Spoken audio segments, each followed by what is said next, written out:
Hey guys, and welcome back to Let's Play The Legend of Dragoon. Unfortunately, this is a post-commentary, so I'm not going to really be in time with my previous and more energetic? That's what I said. Anyway. I start off by going into the menu here. I think I was explaining some things. First of all, you can notice at the bottom of the screen, the Ds have now space occupied by a red and purple orb. That is the red Dragoon and the dark Dragoon. And of course, I go ahead and start rearranging the armor and whatnot. Since we do have a new party member, I thought it would be appropriate if we gave her the Night Shield. Since she doesn't really need the power wrist, she's overpowered as is. And she could use the extra defense. Shauna doesn't need it.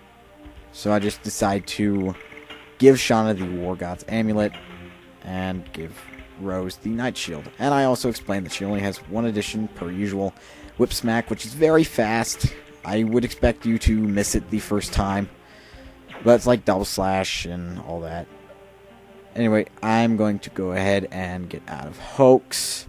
But before that, once we leave the town, I will consider you as a mature Dragoon. I won't teach you how to fight anymore. I still don't... Well, okay, I'll be alright. And we get going. Now then, we are going to go ahead and head to the marsh, which has the fort of the 8th knighthood. But of course, first we go and get into a random battle. I'm going to keep this in because it's relatively short and demonstrates the power of Rose. And of course, Dart, since of course we did kind of use this volcano a lot. So it would typically, you know, level up to a point where it's just overpowered, just like anything else in the game. And yeah, I really don't have much to talk about because I'm not playing the game, which means I can't list what's going on screen. I mean, I can list it, but it's not as fun. So I have to say sorry for the post-commentary. I didn't realize my microphone wasn't plugged in all the way, so the computer didn't detect it. Anyway, left is the Volcano of Lude, and straight is the 7th Fort of Kingdom of Vassal. We are going to the 7th Fort, seeing as it is an optional, which means more experience, which means more overpoweredness. If that's even a word, I'm not even sure. And we almost fall into the marsh. That probably would have been bad. And everybody's fighting in a fencing manner, which I don't get. Oh my god! Once we step forward, we get back attacked. Are you from Vassal? I won't let you have your way, or we should shoot it once. Of course, I always go for the top option, because that is the fighting option, rather than the flighting. Alright, so these Sandora soldiers are relatively unique, other than the fact that they're as strong as the ones that we encountered in Hoax. One is a fire element, the other is a water element. We haven't seen the water element variant before, but they are both relatively the same, other than the elements and what they do when their health is low. What they do when their health is low is that they throw a magic item. The fire element will throw a fire-based multi-item, while the water element will throw a water-based multi-item. Pretty self-explanatory, right? I mean, you'd expect that kind of thing. Anyway, the fight is going to be relatively long in a way. And I think at this point I was kind of like I was doing what I'm doing now. I'm kind of like taking these long, kind of drawn out pauses and talking every so often. But, you know, at this point, post is just boring. I mean, I'm watching myself play with myself because it's a single-player game. And that sounded totally wrong. God damn, I need to stop masturbating. Anyway, I did screw up Rose's addition. You can't expect to do that quite a bit because you're used to the timing of darts and lavitses. Otherwise, you'll get used to it. I mean, she only has 4 additions, and since this is her first one, you'll get used to her timing really quick. In fact, as a bit of a spoiler, I think I'm going to have her in my final party. Before, it was a future character that will be coming up, and you bastard! Get out of my way. Anyway, as I say, it would usually be like, ooh, bump my mic. My final party would usually consist of a martial artist master, who we will meet eventually, and Lavitz, which I thought was a pretty good combination, and here we go. We're going to see Rose's Dragoon.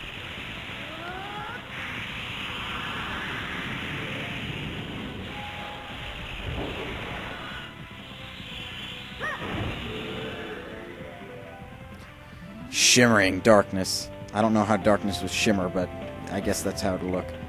Anyway, and I thought that party was pretty good, but instead I'm going to kind of change it a little. My final party, since Dart has to be stuck in it, would be Dart, Rose, and that future martial artist, because I never really used Rose. Because once I got that martial artist out, I was always like, you know, I want this character, I want this character. Anyway, right now I'm showing you Astral Drain, which is a dark 25% strength, weaker than Flame Shot, but it does drain health. Not to just Rose, either. It drains it to the entire party in the most suggestive manner possible. You'll see what I mean in a minute.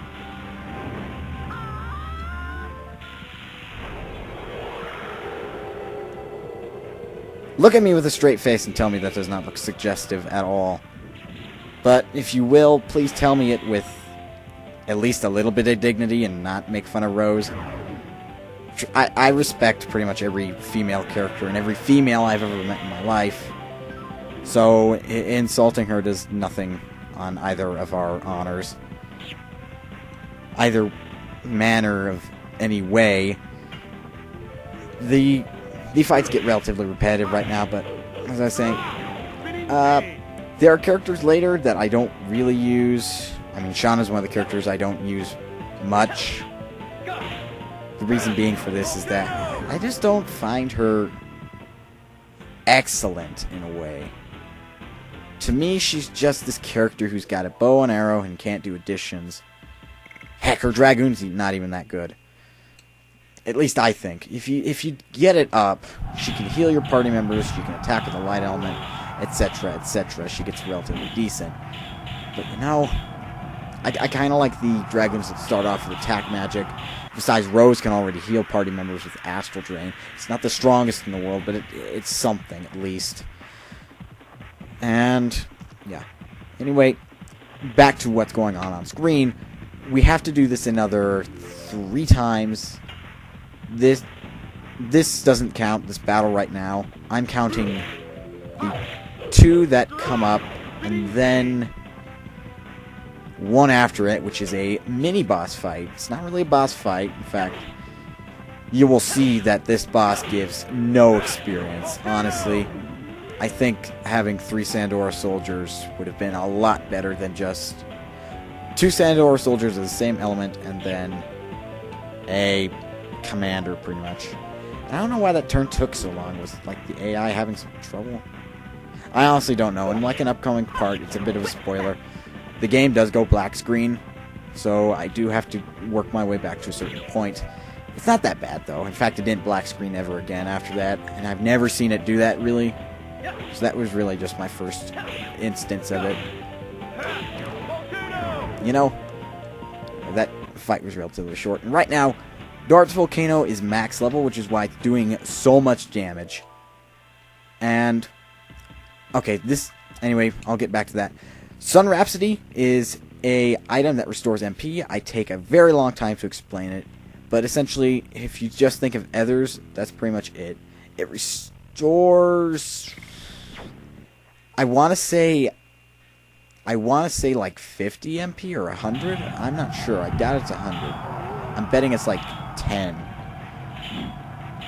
But anyway, back to Dart's edition and what I do about editions is that when they level up their editions now for this Let's Play, I'm going to go to a lower level edition unless a new one is found to start working on that one. Because Double Slash, when it's fully leveled up, will give a lot of SP and will essentially be as strong as Volcano, which will give it, not only is it a very simple addition with only one X button press, but it also gives more SP, and it's the same power as Volcano. And right there I just show you Vanishing Mist. What it does is that it eliminates one enemy from the battle, minor enemies, no bosses. And back in a previous part I did say it eliminated all. That was a mistake on my part. I am sorry for those who I've misleaded. That was it. That was a folly on mine. And that's really it. Kind of deal. And the fight was just a lot shorter because of that. Makes it easier on you guys, and that much more easier on me, because I only got like 6 minutes and 30 seconds left of post-commentating before I can go ahead and STFU and get off. Anyway, this is the second to last battle. It also went relatively quickly. Anyway, well, at any rate, I'm going to drop out of what's going on screen because this is just the same thing over and over again. About the Dragoon leveling up, I've never really been able to understand it myself, and I'm just too dang lazy to look at a guide to figure it out. But I would assume is that when the bar is completely filled, it takes like 1,000 or so SP, maybe even more, to level up. Because once the bar reaches maximum, it doesn't take a lot more. I don't know what I was doing here. I don't remember. Was I explaining something? I guess I was. But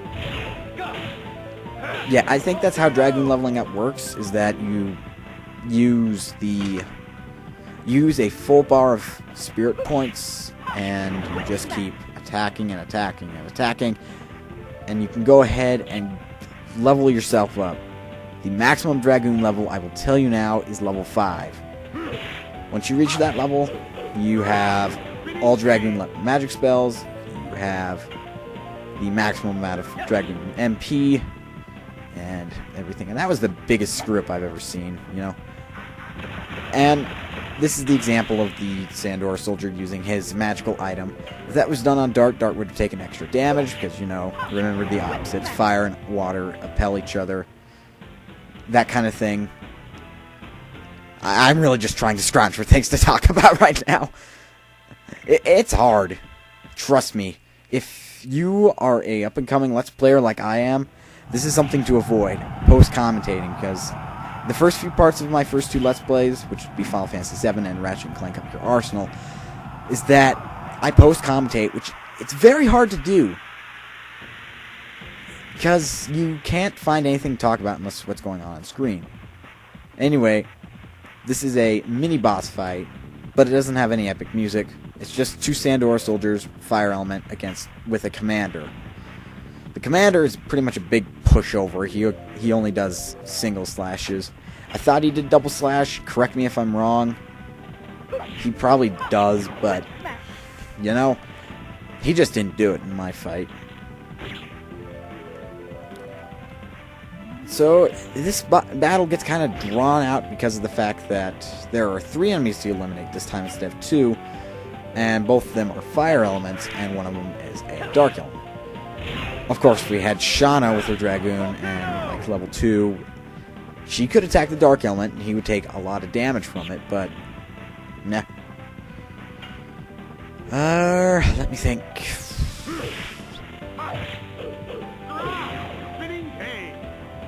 Other than what I've been mentioning so far, that's really it. Oh! Forgot to mention, Necroscope86 has finished his Final Fantasy VII Let's Play, which means I'll be postponing this Let's Play to bring you guys back Final Fantasy VII. I hope you're excited, because boy am I mean, when he started it, I was kind of disappointed. I was like, oh, I just got through Disc 1. On top of that, he did that in 10 parts less than I did Disc 1. Well, 11 parts less if you don't count the Gold Chocobo guide. But, jeez, he really went through that game fast. That's the price I pay for showing you guys all the optionals and all that. And what?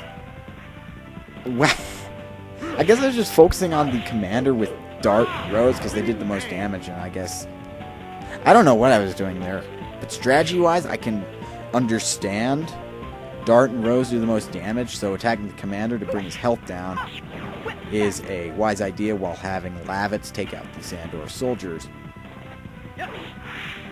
I can see why I did that, but anyway, I was kind of disappointed when Necroscope started his Let's Play, because that meant I had to stop. I think it was mostly because he was famous, and honest, what's going on right now on screen, that is like the knockout item, and you can actually get that, and you can knock your enemies out, essentially. That is very annoying. In fact, he does it on all 3 of my party members, and the only one who gets up to finish him off is Dart. Or at least Dart actually might be able to finish him off now, if I'm not mistaken at all. I just really quickly skimmed through the video to see, yeah, Dart finished him. But yeah. So yeah. I was disappointed. I know I'm repeating myself, but when he started, I was like, oh, right. The attack ball. The attack ball is a random item generated from it. It could be either a multi or a single. And see, look at this. The experience that guy gives. You'd just be better off with 3 Sandor soldiers. They give the same amount. And then I go into the menu here to go ahead and switch around additions. And while that's my backdrop for now, I'm going to finish what I thought. I had only finished Disc 1 of Final Fantasy VII, so when Necroscope started his Let's Play, you get the point. And out of respect and the fact that he's more famous than me in terms of publicity, I decided to go ahead and let him have those views and then start this up. And to me, that was the sure way of avoiding any viewer conflicts. So that way I wouldn't be getting short, or he wouldn't be getting short of any possible viewers. And it's kind of a win-win situation there. That was my solution to the whole thing. It was not decided by both of us or anything. I don't even know the guy, frankly. I just did that out of sheer respect. And honestly, I don't know if it's working out or not. I'm not really keeping track of views. It's just really a number to me.